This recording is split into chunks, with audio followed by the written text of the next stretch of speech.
Devant une caméra qui a su se faire oublier, David Cameron a décrit le Nigeria et l'Afghanistan comme étant des États extraordinairement corrompus. Après cette gaffe diplomatique, le Premier ministre britannique réagit. Il s'est exprimé devant les communes en se permettant de faire de l'humour.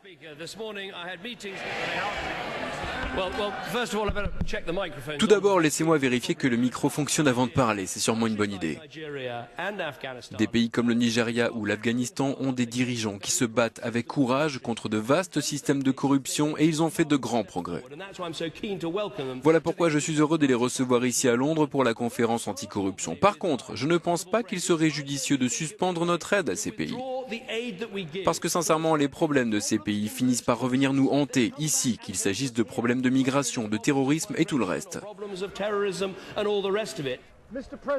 Présent à Londres, le président nigérian Muhammadu Buhari reconnaît des problèmes de corruption dans son pays. Ce qu'il demande, c'est que l'argent détourné par des Nigérians via la place de Londres revienne au pays.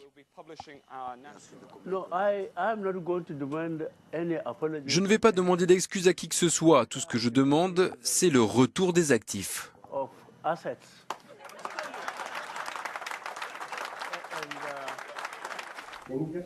En Afghanistan, en revanche, les réactions aux propos de David Cameron sont beaucoup plus vives. La corruption existe en Afghanistan, ça ne fait aucun doute.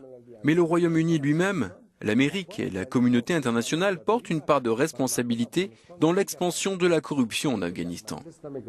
L'Afghanistan est l'un des 3 pays les plus corrompus du monde. Personne ne peut donc nier le problème, mais les propos de David Cameron tombent mal au moment où il essaye d'obtenir des dirigeants mondiaux qu'il signe la toute première déclaration mondiale contre la corruption.